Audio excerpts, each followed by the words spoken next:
ಕನ್ನಡ ವಾಹಿನಿಗೆ ಸ್ವಾಗತ. ರಾಜ್ಯ ರಾಜಕೀಯದಲ್ಲಿ ಪ್ರಸ್ತುತ ಸೂಕ್ಷ್ಮ ಪರಿಸ್ಥಿತಿ ಇದೆ.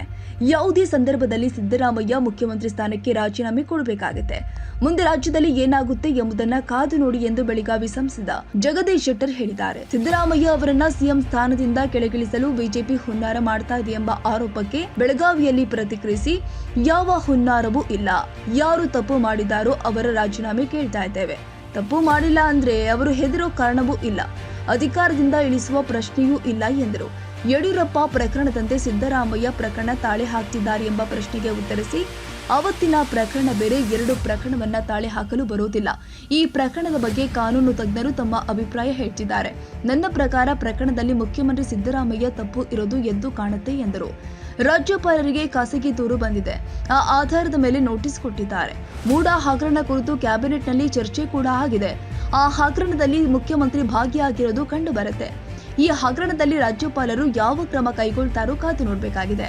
ಹಣಕಾಸು ಇಲಾಖೆ ಮತ್ತು ಮುಖ್ಯಮಂತ್ರಿಯವರ ಪತ್ನಿ ಭಾಗಿಯಾಗಿರೋದು ನೇರವಾಗಿ ಕಂಡು ಬರುತ್ತೆ. ಪ್ರೈಮಾ ಫೇಸಿ ಕೇಸ್ ಮೂಲಕ ಸಿಬಿಐ ತನಿಖೆ ಮಾಡಲಿ ಅಂತ ಬಿಜೆಪಿ ಒತ್ತಾಯಿಸುತ್ತೆ ಎಂದರು. ನಾನು 30 ವರ್ಷಗಳಿಂದ ವಿಧಾನಸಭೆಯಲ್ಲಿ ಕೆಲಸ ಮಾಡಿದ್ದೇನೆ. ಸದನದಲ್ಲಿ ಹಗರಣವನ್ನ ಮುಖ್ಯಮಂತ್ರಿಗಳು ಎದುರಿಸಲು ಆಗಲಿಲ್ಲ.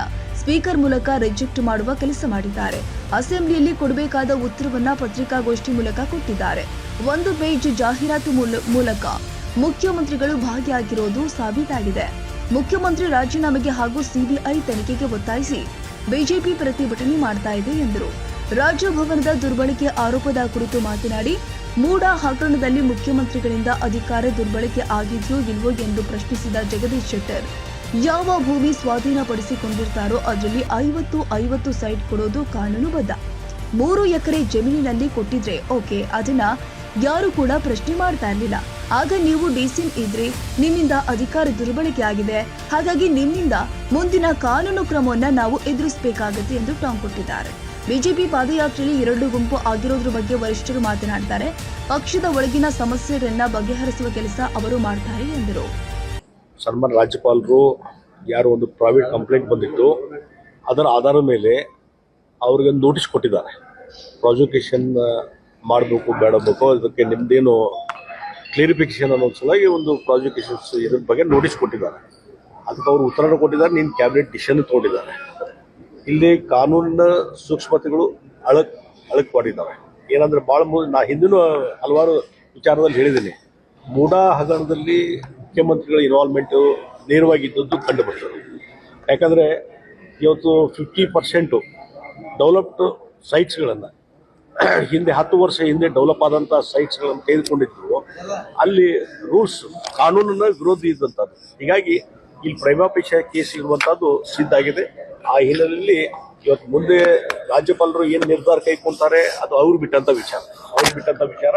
ಆದರೆ ನಾನು ಹಿಂದಿನೂ ಹೇಳಿದ್ದೀನಿ, ಹಲವಾರು ಬಾರಿ ಹೇಳಿದ್ದೀನಿ, ಈ ಮೂಡಾ ಹಗರಣದಲ್ಲಿ ವಾಲ್ಮೀಕಿ ನಿಗಮದ ಹಗರಣದ ಒಂದು ಕಡೆ, ಅದರಲ್ಲಿ ಹಣಕಾಸು ಇಲಾಖೆಯ ಒಂದು ಇನ್ವಾಲ್ವ್ಮೆಂಟು ಇದೆ. ಅದು ಮುಖ್ಯಮಂತ್ರಿಗಳು ನೇರವಾಗಿ ಅವರು ಇನ್ವಾಲ್ವ್ಮೆಂಟು ಕಂಡು ಬರ್ತದೆ. ಇದು ಮೂಡಾದಲ್ಲಿ ನೇರವಾಗಿ ಮುಖ್ಯಮಂತ್ರಿಗಳು ಅವ್ರ ಪತ್ನಿಯ ಇನ್ವಾಲ್ವ್ಮೆಂಟ್ ಇದ್ದದ್ದು ಕಂಡು ಬರ್ತದೆ. ಪ್ರೈಮಾ ಫೇಸಿ ಕೇಸ್ ಇದೆ. ಆ ಹಿನ್ನೆಲೆಯಲ್ಲಿ ಇವತ್ತು ಇದ್ರ ಬಗ್ಗೆ ಎನ್ಕ್ವೈರಿ ಆಗಬೇಕು, ಸಿಬಿಐ ತನಿಖೆ ಆಗ್ಬೇಕಂತ ಭಾರತೀಯ ಜನತಾ ಪಾರ್ಟಿ ಒತ್ತಾಯ ಮಾಡ್ತಾ ಬಂದದೆ. ಆದ್ರೆ ಅದಕ್ಕೆ ಅವ್ರು ತಯಾರಾಗಲಿಲ್ಲ. ಎಲ್ಲಿವರೆಗೆ ಅಂತಂದ್ರೆ, ಯಾವುದೋ ನಾನು ಹಿಂದೆ ಹಲವಾರು 30 ವರ್ಷದಿಂದ ನಾನು ವಿಧಾನಸಭೆಯಲ್ಲಿ ಇದ್ದು ಕೆಲಸ ಮಾಡಿದ್ದೀನಿ, ಅಪೋಸಿಷನ್ ಲೀಡರ್ ಆಗಿ ಕೆಲಸ ಮಾಡಿದ್ದೀನಿ. ಯಾವುದೇ ಒಂದು ಅಡ್ಜರ್ನ್ಮೆಂಟ್ ಮೋಷನ್ ಕೊಟ್ಟಾಗ ಅಪೋಸಿಷನ್ ಲೀಡರ್ಸು ಅವಾಗ ಅದನ್ನ ಅಟ್ಲೀಸ್ಟ್ ಡಿಬೇಟ್ ಮಾಡ್ಲಿಕ್ಕೆ ಅವಕಾಶ ಕೊಡ್ತಾರೆ. ನಿಮ್ಗೆ ಏನಾದರೂ ಉತ್ತರ ಕೊಡೋದಿದ್ರೆ ಅಲ್ಲೇ ಕೊಡ್ಬೋದು. ಆದ್ರೆ ಮುಖ್ಯಮಂತ್ರಿಗಳು ಇಲ್ಲಿ ಏನು ತಪ್ಪು ಮಾಡಿದ್ರು ಅಂತಂದ್ರೆ ಅದನ್ನ ಫೇಸ್ ಮಾಡ್ಲಿಕ್ಕೂ ಅವ್ರಿಗೆ ಆಗಲಿಲ್ಲ. ಅದನ್ನ ಎಲ್ಲಿವರೆಗೆ ಅಂದ್ರೆ ಸ್ಪೀಕರ್ ಮುಖಾಂತರ ಅದನ್ನು ರಿಜೆಕ್ಟ್ ಮಾಡಿಸುವಂತ ಕೆಲಸ ಮುಖ್ಯಮಂತ್ರಿಗಳು ಮಾಡಿದ್ರು. ಇದರಿಂದ ಏನಾಯ್ತು, ಏನೋ ವಿಷಯಗಳನ್ನ ಮುಚ್ಚಿಡುವಂತ ಕೆಲಸ ಮುಖ್ಯಮಂತ್ರಿಗಳಿಂದ ಆಗಿದ್ದು. ಅದರ ನಂತರ ಅಡ್ಜರ್ನ್ಮೆಂಟ್ ಆದಮೇಲೆ ಬೆಳಗ್ಗೆದ್ದು ಪತ್ರಿಕಾಗೋಷ್ಠಿ ಕರೆದು ಎಲ್ಲಾ ಡೀಟೇಲ್ಸ್ ಅನ್ನು ಉತ್ತರ ಅಸೆಂಬ್ಲಿಯಲ್ಲಿ ಕೊಡುವ ಉತ್ತರ ಪತ್ರಿಕಾಗೋಷ್ಠಿ ಮುಖಾಂತರ ಕೊಡ್ತಾರೆ. ಮತ್ತು ಅದು ಉತ್ತರ ಪತ್ರಿಕೆಯವರು ಎಷ್ಟು ಬರೀಬೇಕು ಅದು ಬರೀಬೇಕು. ಆದರೆ ಒಂದೊಂದು ಪೇಜು ಅಡ್ವರ್ಟೈಸ್ಮೆಂಟ್ ಮುಖಾಂತರ ಉತ್ತರ ಕೊಡುವಂಥದ್ದು ಏನಿದೆ ಅಲ್ಲ, ಬಹುಶಃ ಮುಖ್ಯಮಂತ್ರಿ ಇನ್ವಾಲ್ವ್ ಇದರಲ್ಲಿ ಸಾಬೀತಾಗ್ತದೆ. ಆ ಹಿನ್ನೆಲೆಯಲ್ಲಿ ಭಾರತೀಯ ಜನತಾ ಪಾರ್ಟಿ ರಾಜೀನಾಮೆಗೆ ಒತ್ತಾಯ ಮಾಡಿದೆ, ಸಿಬಿಐ ತನಿಖೆ ಒತ್ತಾಯ ಮಾಡಿದೆ.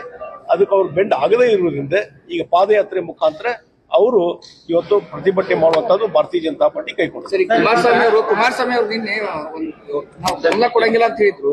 ಈಗ ಯಾಕೆ ಸರ್ ಒಮ್ಮಕ್ಲಿ ಬೆಂಬಲ ಕೊಟ್ಟಿದ್ದಾರೆ? ಹೈಕಮಾಂಡ್ ನಿನ್ನೆ ಅದ್ರ ಬಗ್ಗೆ ಕುಂತು ಡಿಸ್ಕಷನ್ ಮಾಡಿದ್ದಾರೆ. ನಮ್ಮ ಕೇಂದ್ರದ ವರಿಷ್ಠರು ಮತ್ತು ನಮ್ಮ ರಾಜ್ಯಾಧ್ಯಕ್ಷರು ಎಲ್ಲ ಕೂತು ವಿಚಾರ ಮಾಡಿಕೊಂಡು ಎಲ್ಲಿ ತಪ್ಪು ಒಪ್ಪು ಆಗಿದ್ದಾವೆ, ಏನು ವಿಶ್ವಾಸ ತೆಗೆದುಕೊಳ್ಳುವಂತ ಒಂದು ಕೆಲಸ ಆಗಬೇಕು, ಅದ್ರ ಬಗ್ಗೆ ಆಲೋಚನೆ ಆಗಿ ಈಗ ಅವರು ಎಲ್ಲ ಅದಕ್ಕೆ ತಯಾರಾಗಿ ಅವರು ಇನ್ವಾಲ್ವ್ ಆಗಿದ್ದಾರೆ. ರಾಜಭವನ ದುರ್ಬಳಕೆ ಮಾಡ್ತಿದ್ದಾರೆ, ಪ್ರಯತ್ನ ಮಾಡ್ತಿದ್ದಾರೆ. ನೋಡಿ, ಒಂದು ನಾನು ಹೇಳ್ತೀನಿ, ಇವತ್ತು ಮುಖ್ಯಮಂತ್ರಿಗಳ ಅಧಿಕಾರ ದುರ್ಬಳಕೆ ಅಂತ ಅಂತಿರೋ ಇಲ್ಲೋ, ಮೂಡಾದ ಹಗರಣದಲ್ಲಿ 50% ಎಲ್ಲಿ ಕೊಡ್ತಾರೆ? ಯಾವುದು ಲ್ಯಾಂಡ್ ಅನ್ನು ಅಕ್ವೈರ್ ಮಾಡ್ಕೊಂತಾರೆ, ಆ ಲ್ಯಾಂಡ್ ಅಲ್ಲೇ 50% ಕೊಡ್ಬೇಕಂತ ರೂಲ್ಸ್ ಇದೆ. ನಾ ಹಿಂದಿನ ಬೆಂಗಳೂರು ಪತ್ರಿಕಾಗೋಷ್ಠಿಯಲ್ಲಿ ಹೇಳಿದ್ದೇನೆ, 2009 ರೂಲ್ಸ್ ಪ್ರಕಾರ ಯಾವ ಲ್ಯಾಂಡ್ ಅನ್ನು ನೀವು ಅಕ್ವೈರ್ ಮಾಡ್ತೀರಿ ಅದರಲ್ಲಿ 50% ಕೊಟ್ಟರೆ ಇದು ಕಾನೂನುಬದ್ಧ. ಈ 3 ಎಕರೆ ಜಮೀನು ಹೋಗಿದೆ, ಆ 3 ಎಕರೆ ಜಮೀನದಲ್ಲಿ 50% ಕೊಟ್ಟಿದ್ರೆ ಓಕೆ, ಅದನ್ನ ಯಾರು ಕ್ವಶನ್ ಮಾಡ್ಲಿಕ್ಕೆ ಸಾಧ್ಯ ಇಲ್ಲ. ಇಲ್ಲಿ ಹಾಗಾದ್ರೆ ನೀವು ನಿಮ್ಮ ಅಧಿಕಾರ ದುರ್ಬಳಕೆ ಆಗಿದ್ದಿಲ್ಲ, ಅವಾಗ DCM ಇದ್ದಿಲ್ಲ. ಈ ಹಿನ್ನೆಲೆಯಲ್ಲಿ ಇವತ್ತು ಅದೆಲ್ಲ ಡಿಬೇಟೇಬಲ್ ಪಾಯಿಂಟ್. ಅದ್ರ ಬಗ್ಗೆ ಮುಂದಿನ ಕ್ರಮ ಏನ ಕಾನೂನು ಪ್ರಕಾರ ಆಗ್ತದೆ ಅದನ್ನ ಎದುರಿಸಬೇಕಾಗುತ್ತೆ. ಡಿ ಕೆ ಶಿವಕುಮಾರ್ ಅವರು ಕರ್ನಾಟಕದ ನಾಯಕರು ಮತ್ತು ದಕ್ಷಿಣ ಕರ್ನಾಟಕದ ನಾಯಕರಂತೆ ಡಿವೈಡ್ ಆಗ್ತಾ ಇದೆ. ಇದು ಯತ್ನಾಳ್ ಸಾಹೇಬರು ಮತ್ತು ಜಾರಕಿಹೊಳಿ ಅವರು ಬೇರೆ ಪಾದಯಾತ್ರೆಯನ್ನು ಮಾಡ್ತಾ ಇದ್ದಾರೆ. ಆ ಕಡೆ ಜನ ನೋಡ್ರಿ, ಅದ್ರ ಬಗ್ಗೆ ವರಿಷ್ಠ ಅವ್ರ ಜೊತೆ ಮಾತಾಡ್ತಾರೆ. ಏನು ಪಾರ್ಟಿ ಒಳಗೆ ಏನು ಸಮಸ್ಯೆ ಅದನ್ನು ಬಗೆಹರಿಸುವಂತ ಕೆಲಸ ನಮ್ಮ ವರಿಷ್ಠರು ಮಾಡ್ತಾರೆ. ಡಿ ಕೆ ಶಿವಕುಮಾರ್ ಅವರು ಹೇಳ್ತಾರೆ, ಸಿದ್ದರಾಮಯ್ಯ ಅವರು ಕೆಳಗಿಳಿಸುವ ಹುನ್ನಾರ ನಡೆಸ್ತಿದೆ ಬಿಜೆಪಿ ಅವರು ಸಿದ್ದರಾಮಯ್ಯ ಅವರು ಕೆಳಗಿಳಿಸುವ ಹುನ್ನಾರ ಮಾಡ್ತಿದ್ದಾರೆ. ಯಾರಂತಾರೆ? ಡಿ ಕೆ ಶಿವಕುಮಾರ್ ಅವರು ಹುನ್ನಾರ ಮಾಡ್ತಿದ್ರಿ. ನೋಡ್ರಿ, ಯಾವ ಹುನ್ನಾರ ನೋಡ್ರಿ, ಯಾರು ತಪ್ಪು ಮಾಡಿದ್ರೆ ಅವ್ರು ರಾಜೀನಾಮೆ ಕೇಳಾಗತ್ತಿ. ತಪ್ಪು ಮಾಡಿಲ್ಲ ಅಂದ್ರೆ ಅವ್ರು ಯಾವ್ದು ಹೆದರು ಕಾರಣನೇ ಇಲ್ಲ, ಇಳಿಸೋ ಪ್ರಶ್ನೆನೇ ಇಲ್ಲ. ಹಾಗಾದ್ರೆ ಸರ್ಕಾರ ಬೀಳ್ತದ ಸರ್? ನೋಡಿ, ನಾವೊಂದು ಹೇಳ್ತೀನಿ, ಇವತ್ತಿನ ಪರಿಸ್ಥಿತಿಯಲ್ಲಿ ಬಹಳ ಸೂಕ್ಷ್ಮ ಪರಿಸ್ಥಿತಿ ಇದೆ. ಯಾವುದೇ ಸಂದರ್ಭದಲ್ಲಿ ಮುಖ್ಯಮಂತ್ರಿ ರಾಜೀನಾಮೆ ಕೊಡಬೇಕಾಗ್ತದೆ. ಆ ಹಿನ್ನೆಲೆಯಲ್ಲಿ ಏನ್ ಮುಂದೆ ಕಾನ್ಸಿಕ್ವೆನ್ಸ್ ಏನಾಗ್ತದೆ we have to see. Sir, Yatnal ಅವರು ಹೇಳ್ತಾರೆ ನಿಮ್ಮ ಪಾರ್ಟಿಯವರು ಡಿ ಕೆ ಶಿವಕುಮಾರ್ ಮೇಲೆ ಇವರು ಹೊಂದಾಣಿಕೆ ಮಾಡ್ಕೊಂಡಿದ್ದಾರೆ. ನಾನು ವೈಯಕ್ತಿಕ ಹೇಳಿಕೆಗಳ ಬಗ್ಗೆ ವೈಯಕ್ತಿಕವಾದಂತ ರಿಯಾಕ್ಷನ್ ಕೊಡಕ್ ಹೋಗುದಿಲ್ಲ. ಸರ್, ಈ ಪ್ರಕರಣವನ್ನ 2011 ಯಡಿಯೂರಪ್ಪ ಪ್ರಕರಣ ತಾನೇ ಹಾಕಿ ನೋಡ್ತಾ ಇದ್ದಾರೆ ಸರ್. ಇದನ್ನ ಯಾವ ರೀತಿ ನೋಡ್ತಾರೆ? ನೋಡ್ರಿ, ಅವತ್ತಿನ ಪ್ರಕರಣ ಒಂದಕ್ಕೊಂದು ಪ್ರಕರಣ ತಾಳೆ ಹಾಕುವಂಥದ್ದಲ್ಲ. ಆ ಹಿನ್ನೆಲೆಯಲ್ಲಿ ಇವತ್ತಿನ ಏನಿದೆ ಕೇಸು, ಇವತ್ತು ಲೀಗಲ್ ಎಕ್ಸ್ಪರ್ಟ್ಸ್ ಇದ್ದಾರೆ, ಎಲ್ಲರೂ ಇದ್ದಾರೆ, ಅಭಿಪ್ರಾಯ ಕೊಡ್ತಾ ಇದ್ದಾರೆ. ಇವತ್ತಿನ ನನ್ನ ಪ್ರಕಾರ ಇದರಲ್ಲಿ ಪ್ರೈವಾಪೇಶ ಮುಖ್ಯಮಂತ್ರಿಗಳು ತಪ್ಪಿರೋದು ಎದ್ದು ಕಾಣ್ತದೆ. ಸರ್, ಈ ಕ್ಯಾಂಟೋನ್ಮೆಂಟ್ ಅನ್ನ ಕಾರ್ಪೊರೇಷನ್ ನಾನು ಮಾನ್ಯ ರಾಜನಾಥ್ ಸಿಂಗ್ ಅವ್ರಿಗೂ ಭೇಟಿಯಾಗಿ ಎಲ್ಲ ಎಕ್ಸ್ಪ್ಲೇನ್ ಮಾಡಿ ಹೇಳಿದೆ. ಅವ್ರಿಗೆ ಅದನ್ನ ಮನವರಿಕೆ ಮಾಡಿಕೊಟ್ಟೆ ಮತ್ತು DC ಅವರು ನನ್ನ ಕೂಡ ಚರ್ಚೆ ಮಾಡಿದ್ದಾರೆ. ಆ ಹಿನ್ನೆಲೆಯಲ್ಲಿ ಒಂದು ಜಾಯಿಂಟ್ ಸರ್ವೆ ನಡೀತಾ ಇದೆ. ಜಾಯಿಂಟ್ ಸರ್ವೆ ಆದ್ಮೇಲೆ ಒಂದು ಕನ್ಕ್ಲೂಷನ್ ಬರ್ಲಿಕ್ಕೆ ಸಾಧ್ಯತೆ. ಮತ್ತು ರಾಜನಾಥ್ ಸಿಂಗ್ ಅವರು ಎಲ್ಲಾ ವಿಚಾರಗಳನ್ನ ನಾನು ಪ್ರಸ್ತುತಪಡಿಸಿದಾಗ, ಎಲ್ಲ ಡೀಟೇಲ್ಸ್ ಕೊಟ್ಟಾಗ ಅವ್ರು ಕನ್ವಿನ್ಸ್ ಆಗಿದ್ದಾರೆ. ಅದಕ್ಕೆ ಅವ್ರ ಕಡೆಯಿಂದ ಏನೊಂದು ಡೈರೆಕ್ಷನ್ ಕೊಡ್ಬೇಕು, ಡೈರೆಕ್ಷನ್ ಕೊಡ್ತೀನಿ ಅಂತ ಹೇಳ್ತಾರೆ. ನೋಡ್ರಿ, ಬಂಗ್ಲೋದು ಅಂತಲ್ಲ, ರೆಸಿಡೆನ್ಸಿಯಲ್ ಏರಿಯಾ ಅದಲ್ಲ, ಅದನ್ನ ಅವರು ಕೊಡ್ಲೇಬೇಕಾಗ್ತದೆ. ಅದನ್ನ ಇಂಟರ್ಪ್ರಿಟೇಷನ್ ತಪ್ಪು ಮಾಡ್ತಾ ಇದಾರೆ. ಏನಾದ ಸಿವಿಲ್ ಏರಿಯಾಸ್ ಅಂತ ಏನಿದೆ ಅಲ್ಲ, ಆ ಡೆಫಿನೇಷನ್ ಇಂಟರ್ಪ್ರಿಟೇಷನ್ ಮಾಡೋದು ತಪ್ಪು ಮಾಡ್ತಾ ಇದ್ದಾರೆ. ಬಜೆಟ್ ನಲ್ಲಿ ಕರ್ನಾಟಕ ಅನ್ಯಾಯ ಆಗಿದೆ ಸರ್. ನೋಡಿ, ಇದ್ರ ಬಗ್ಗೆ 19 ಸಂಸದರು ನೀಡಿದ್ರು ಕೂಡ ನೋಡ್ರಿ, ನಾವು ಒಂದು ಹೇಳ್ತೀನಿ, ಇದರಲ್ಲಿ ಯಾವುದೇ ರೀತಿಯಂತ ಅನ್ಯಾಯ ಅನ್ನುವಂಥ ಪ್ರಶ್ನೆನೇ ಬರುವುದಿಲ್ಲ. ಕರ್ನಾಟಕಕ್ಕೂ ಎಷ್ಟು ಸಾಕಷ್ಟು 48,000 ಕೋಟಿಗಿಂತ ಹೆಚ್ಚು ಇವತ್ತು ಅನುದಾನ ಬರ್ತಾ ಇದೆ. ಅಷ್ಟೇ ಅಲ್ಲ, ಬೇರೆ ಬೇರೆ ಪ್ರಾಜೆಕ್ಟ್. ಇವತ್ತು ನೀವು ಉದಾಹರಣೆ ಕೊಡ್ಬೇಕಾದ್ರೆ ನಿಮ್ಗೆ ರೈಲ್ವೆ ಬಜೆಟ್, ರೈಲ್ವೆದಲ್ಲಿ ಒಂದೇ ವರ್ಷದಲ್ಲಿ 7,000 ಕೋಟಿ ಬಂದದ್ದು ನಮ್ಮ ಕರ್ನಾಟಕಕ್ಕೆ. ಹಿಂದೆಲ್ಲ UPA ಸರ್ಕಾರದಿಂದ ಬರೀ 700 ಕೋಟಿ, ಒಂದು ವರ್ಷಕ್ಕೆ 700 ಕೋಟಿ ಬಂದ್ರೆ 7,000 ಕೋಟಿ ಮೇಲೆ ಬರ್ತಾ ಇದೆ.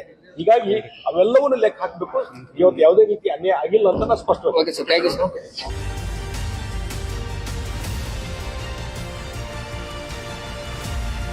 ತಾಜಾ ಸುದ್ದಿಗಾಗಿ MTV ನ್ಯೂಸ್ 24/7ಗೆ ಸಬ್ಸ್ಕ್ರೈಬ್ ಮಾಡಿ ಮತ್ತು ಬೆಲ್ ಐಕಾನ್ ಅನ್ನು ಒತ್ತಿ. ತಪ್ಪದೇ ಲಿಂಕ್ ಶೇರ್ ಮಾಡಿ.